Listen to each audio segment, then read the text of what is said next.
Vem de uma terra muito distante.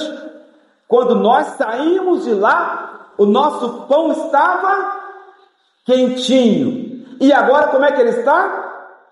Bolorento. Então aqui, irmãos, nós começamos a observar que o inimigo, o adversário, ele nunca usa de coisa, aliás, ele sempre usa de estratégias as mais diversas para tentar enganar o povo de Deus. Temos que ter cuidado com aquilo que parece, mas não é. Vieram para eles dizendo assim, trazendo um pão com bolor. O que é um pão bolorento? Pão mofado, pão velho. O que acontece se você comer um pão mofado? Um pão velho? Você vai passar mal, envenenar. E nós observamos, irmãos, que entra ano, passam décadas, passam séculos, passam milênios. A estratégia do adversário é sempre a mesma: tentar enganar e seduzir o povo de Deus. Vocês observam que nós temos, nos dias atuais, as mesmas situações. A estratégia do inimigo não mudou. Ele sempre tenta enganar o povo de Deus, trazendo o pão bolorento para os nossos altares, para o meio das nossas igrejas, tentando enganar o povo de Deus, tentando seduzir o povo de Deus. A estratégia do inimigo renova a cada dia. E isso aconteceu assim nos dias de Jesus. Isso aconteceu com os pais da igreja. Isso aconteceu com os heróis da fé. Isso aconteceu na história da igreja evangélica no Brasil. O diabo está sempre tentando usar alguma coisa para seduzir o povo de Deus. Ele não vai trazer mais pedra para você tentar transformar em pão. Ele não vai trazer qualquer outra coisa imunda, não. Ele vai trazer pão. O nosso pão estava quentinho, já está bolorento. E cada dia que passa, irmão, mais pães com bolores tem nos nossos altares.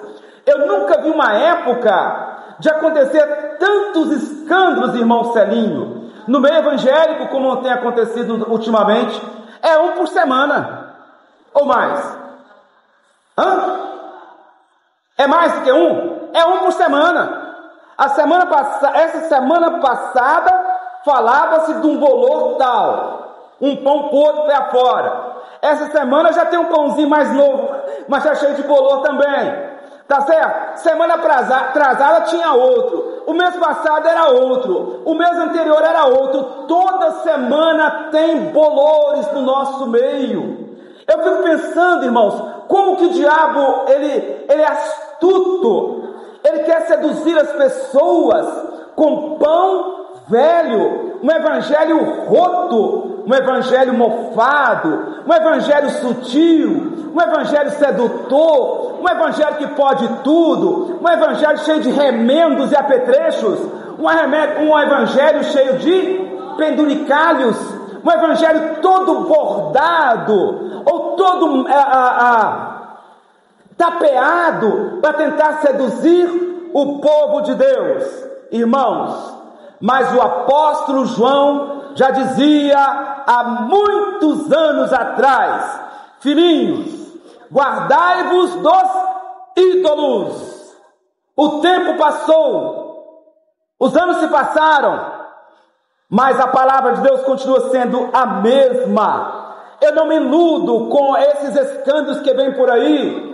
Eu não iludo com esse evangelho novo que pregam por aí. Eu não me iludo com dente de ouro. Eu não me iludo com rosa ungida. Eu não me iludo com isso ou com aquilo. Mas eu prefiro ficar com a modéstia, com a simplicidade da palavra de Deus, que alcança o pedreiro, que alcança o doutor, que alcança a doutora, que alcança o letrado, que alcança o analfabeto, que alcança o indígena, que alcança o afro, que alcança o japonês, que alcança o cazaquistanês, que alcança o americano, que alcança o europeu, que alcança qualquer for, o da Índia, que alcança em todo mundo, mas a palavra é a mesma, o evangelho é o mesmo, é o Senhor Jesus quem disse: eu sou o pão vivo que desceu do céu. Esse pão é que sacia nossa fome, esse pão é que nos dá vida e vida com Deus. Cada dia que passa, mais dolores, cada dia que passa, mais podridão. O que está acontecendo? Há uma música antiga. No mundo tudo passa, tudo é ilusão, vai passando, mas eu prefiro ficar com Jesus. Eu prefiro ficar com a simplicidade da sua palavra. Eu prefiro ficar com a essência. Eu não me iludo com multidões, sabe? Tem que apanhar mesmo. Pessoa que tem chamada de Deus tem que ter vida com Deus, tem que ter experiência com Deus, tem que ter evangelho, tem que ter palavra, tem que ter vida no altar, tem que ter preparo na palavra de Deus. Mas hoje, os nossos diáconos, que estão cheios do Espírito Santo, são deixados de lado. Nossos presbíteros, nossos anciãos, nossas irmãs, que são letradas, versadas na Escritura, muitos lugares são deixados de lado, porque não tem seguidor no Instagram, porque ela não é youtuber, porque ela não tem fama, mas ela não tem isto. O povo brasileiro tem que apanhar mesmo, tem que apanhar para abrir os olhos. Eu não estou por aqui com essa gente, eu já não suporto mais isso, estou com um asco dessas coisas. Para convidar fulano de tal, tem que olhar quantos seguidores que tem no Instagram. Valha-me Deus, eu quero saber se tem vida no altar, vida de oração, consagração, e se tem a palavra viva e eficaz na sua vida. Sabe, irmãos, eu já vi tantas pessoas falarem mentira nos altares, sabe, hipérboles, exageram. Eu prefiro ficar com a essência, com a simplicidade.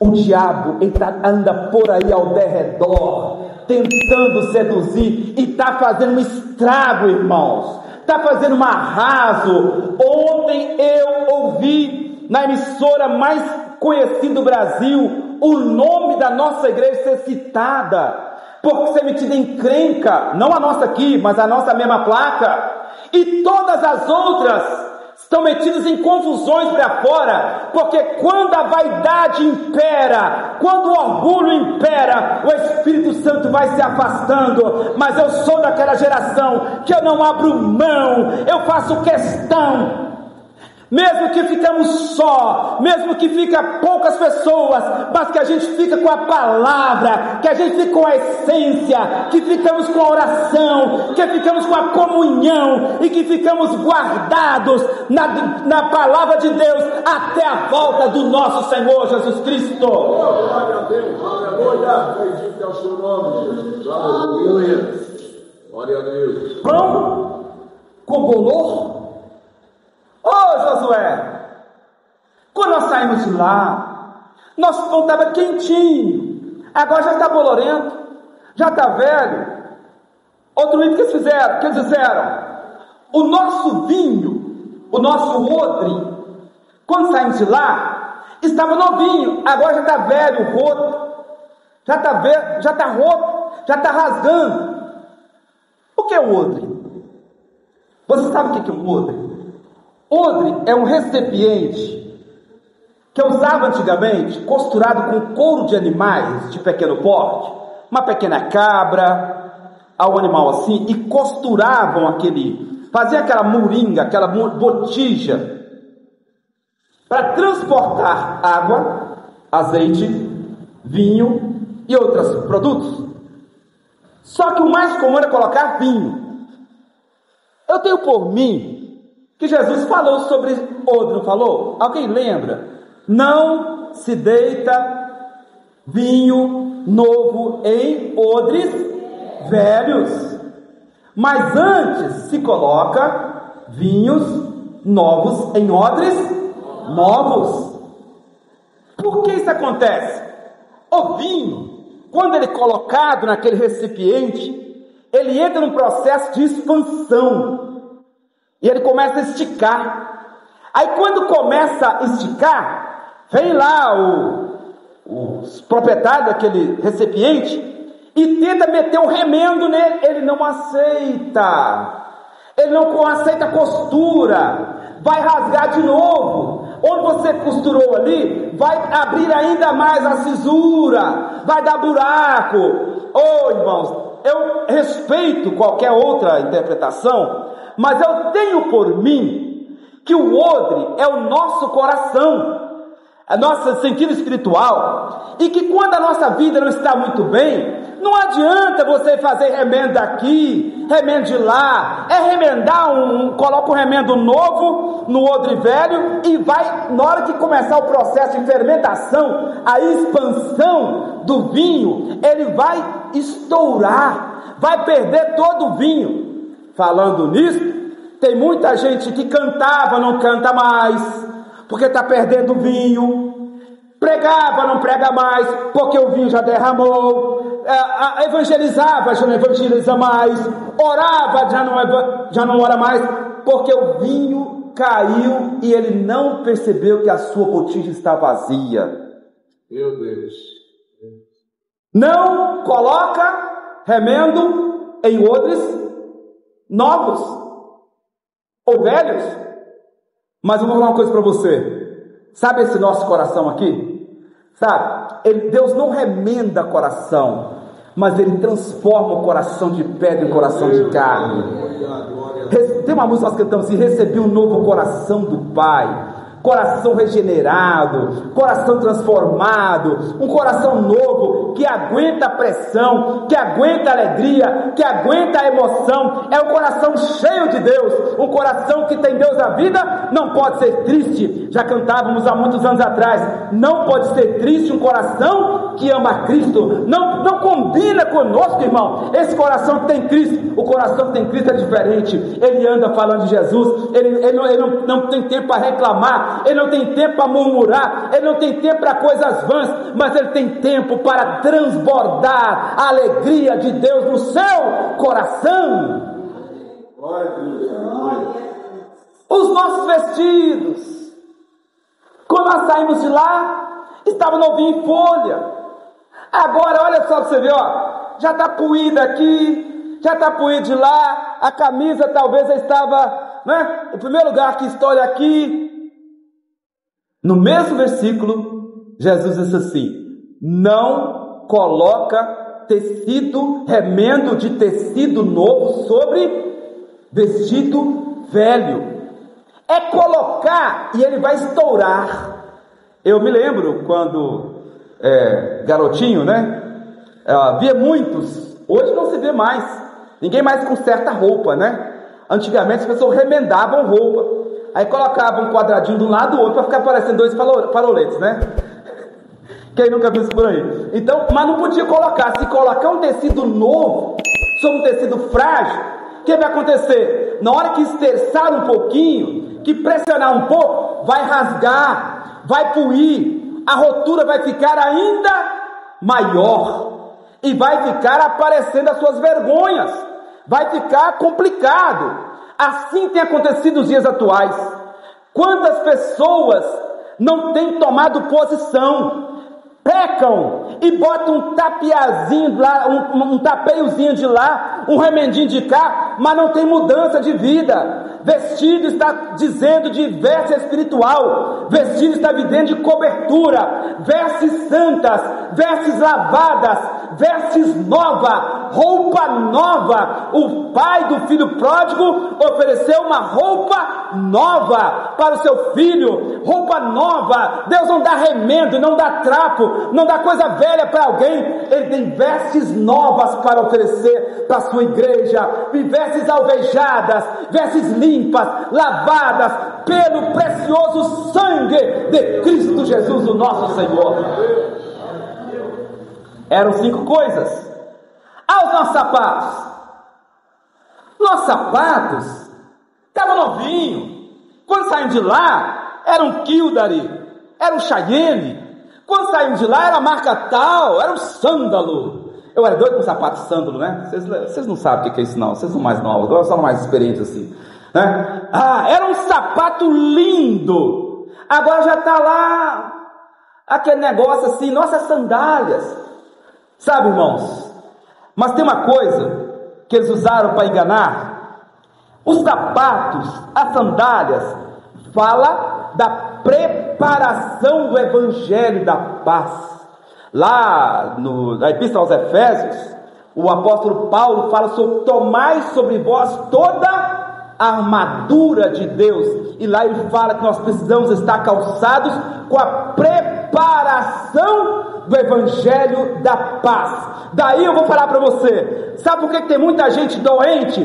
Porque não tem preparação. O sapato está roto, o sapato está fino, na hora que ele pisa, espinha o pé, infecciona, inflama e está doente. Por causa disso que há muitos de vós, há entre vós muitos fracos e doentes. O sapato pisa lá, a pedra já furando, a brita está furando o pé da pessoa, porque não protege mais nada. O que é isso, irmão? Crente sem preparação do evangelho da paz. Qualquer ventinho que vem, leva. Qualquer tropeção que toma, estoura o dedo. Qualquer coisinha já não quer mais ser crente. Pisou um pouquinho no calo dele, ele, não vou ser crente mais não, eu não vou com a cara daquele pastor, eu não vou com a cara da pastora, eu não vou com isso, eu não vou com aquilo. O que é isso, irmão? Uma geração doente, uma geração frágil. Se chamar atenção aqui, corre para ali. Se chamar atenção ali, corre para lá. Se chamar atenção lá, vai para o mundo. Vou ser crente em casa, eu vou desigrejado agora. É uma geração frágil. Meu irmão, o cristão verdadeiro tem que ter casco duro. Se apanhar, fica firme. Se bater, fica firme. Nada tira o foco que está na vida daquele que tem a preparação do evangelho da paz.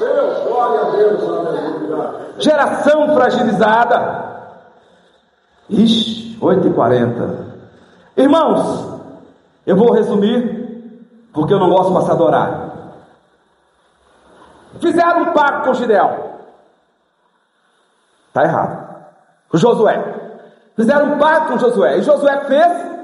Os gibeonitas, que eles confundiram. Fizeram um pacto sem consultar a Deus. Que furada, hein? Você já fez uma presepada dessa? Quem de nós nunca fez? Quem de nós nunca o fez? Tomar uma decisão. Irmãos, eu não quero dar um passo sem consultar ao meu Senhor. Apóstolo Tiago fala disso. Amanhã eu vou ali, depois eu vou aqui. Primeiramente, se o Senhor permitir, eu irei. Hoje acordei pelas 4h pouco da manhã e fui viajar e saí orando: Senhor, vai comigo. Senhor, vai comigo. Senhor, me guarda. Senhor, me guia, me orienta. Não decida nada na sua vida sem primeiramente consultar ao Senhor. Isso teve um preço muito alto. A ordem de Deus era clara: não faça pacto com ninguém após o Jordão. Não faça aliança com ninguém. Passa todo mundo ao fio da espada, e onde puser a planta do vosso pé, aí será vosso. Mas eles preferiram, vacilaram, ao ser oprimido pela população. De certa forma, Josué toma uma decisão sem consultar ao Senhor. Uma decisão sem consultar a Deus é a mesma coisa que você passar uma entrada no anel rodoviário de Belo Horizonte. Você tem que rodar não sei quantos quilômetros depois e haja estômago para aguentar aquele trânsito. E quando você erra a entrada, quem nunca de nós já errou? Quando você erra a entrada, você custa acertar o retorno. É custoso, é sofrido, mas é necessário. Aquele que errou, não permaneça no erro, mas volte ao ponto onde caiu. Conserta com o Senhor enquanto é tempo. Conserta com Deus aonde que você falhou. Josué agora tomou uma medida. Olha, eu não vou voltar atrás, porque juramos, e o juramento não vai ser quebrado. Mas a partir de hoje, vocês vão se tornar, para todo sempre, rachadores de lenha e carregadores d'água para o templo, ou para a congregação. Já parou para pensar? Na hora do sacrifício, do holocausto, tinha que matar não sei quantos animais, ali tinha fogo para isso, fogo para ir, e gastava-se muita lenha. Mas aqui eu tenho uma coisa que meditação, que é uma análise que eu faço. Primeiro, rachadores de lenha não são vistos. Rachadores de lenha não são lembrados. Rachadores de lenha são invisíveis. Muitas vezes você está vendo uma reportagem há dias. Ali está lá o soldado, entrou na briga, trocou tiro, deu pancada, rolou na lama. Mas na hora de dar a entrevista, quem é que vai? Ó, deixa em ordem. Daí a pouco vai lá, prende, traz, para lá, faz, acontece. Na hora de pousar para dar entrevista, quem é que vem? Rachadores de lenha não são lembrados. Mas o rachador de lenha tem uma peculiaridade com ele. Primeiro, ele tem experiência no que faz. Certo? Para rachar lenha, tem que saber manejar o machado. Para rachar a lenha, tem que saber dar o golpe certo. E quando ele pega uma madeira cheia de nó, e quando ele pega uma madeira cheia de espinho, toda trançada, toda cheia de espinho, e era comum naquele tempo, naquela região, então ele sabia cortar aquela madeira. Mas só tem uma coisa que não sai da minha mente, é que o rachador de lenha tem experiência com o carpinteiro de Nazaré. O rachador de lenha já foi à oficina do carpinteiro de Nazaré, e ele sabe como é que faz, ele tem experiência com ele corta no lugar certo, ele corta na hora certa, o seu trabalho é certo, e é recompensado pelo sumo sacerdote, que está lá eternamente na glória. A outra função que vocês vão fazer, carregar água. Carregar água não é fácil. Hoje para nós aqui é mamão. É mamão com açúcar, é tudo asfaltado, é tudo calçado, balde com alça, né? Proteção de um lado, EPIs. Naquele tempo não. Os baldes, as talhas, naturalmente eram feitos de quê? De madeira ou de barro, porcelana ou outro material. Só aquele vaso sozinho já pesava bastante, eram bem pesados. Hoje você tem vasos de PVC, policlorete de vinilo, outros materiais sintéticos. Eu dizer o nome genérico que é material sintético, polímeros. Então, hoje já tem vasos leves, mas naquele tempo não. E o homem pegava aquele vaso e carregava a água para o altar, para o sacrifício, para o sacerdote. Aí eu tiro a seguinte experiência: quem carrega água conhece a fonte. Quem carrega a água sabe apontar onde é a fonte. Você está carregando água, meu irmão? Está matando a sede de alguém, irmão? Está colocando água para alguém se refrescar, irmão? Está dando água para alguém lavar-se pela palavra de Deus? Está colocando água para alguém? Está fazendo isso? É porque você conhece a fonte, já bebeu da fonte, já molhou nesta água, já afundou nesta água, já mergulhou nesta água. Essa água já lavou a sua vida e hoje você pode servir a outras pessoas. Glória a Deus, glória a Deus. Quem carrega água, uma hora vai se molhar. uma hora vai se banhar, uma hora vai beber desta água, um dia vai nadar nesta água, um dia vai tomar desta fonte e vai ter dentro dele uma fonte que transborda para a vida eterna. Oh glória! Pelo castigo que Josué deu para eles, ficou bom demais da conta. Eles seriam mortos. Eles seriam mortos. Assim somos nós. A Bíblia diz: estávamos mortos em nossos delitos e pecados, mas um dia fomos alcançados pela graça de Deus, e pela graça somos salvos. E isto diz o apóstolo Paulo: e pela graça sois salvos, e isso não vem de vós, é dom de Deus. Se está carregando lenha, irmão, carrega feliz essa sentença que deu para você. Se você está carregando água, irmão, coloca a água na bacia, transporta a água com alegria, porque você conhece a fonte, você já bebeu dessa fonte, já bebeu dessa água, e ela faz saltar de você uma fonte que transborda para a vida eterna.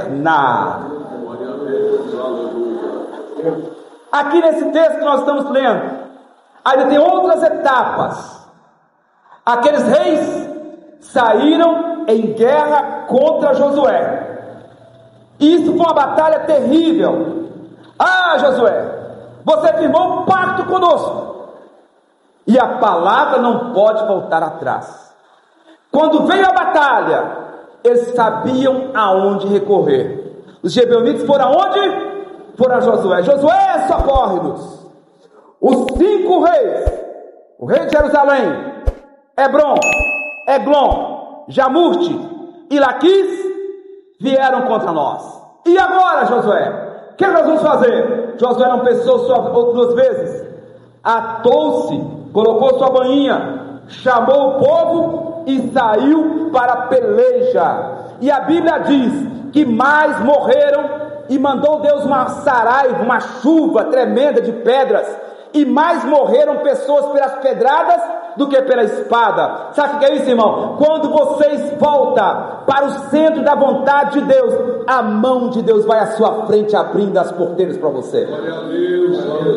A mão de Deus vai à frente. Vai à frente. Pode vir gibeonita, pode vir o que for, amorreu, eteu, eveu, vem o que vier, a mão de Deus vai à frente para te defender. Quando o crente, irmãos, quando o crente coloca a sua vida nas mãos do Senhor, do céu Deus envia a provisão, do céu Deus manda a providência, do céu. Aí o salmista diz assim: eleva os meus olhos para os montes, para os montes, para os montes. De onde me virá o socorro? O meu socorro não vem do monte A, não vem do monte B, não vem do monte C. O meu socorro vem do Senhor que fez os céus e a terra.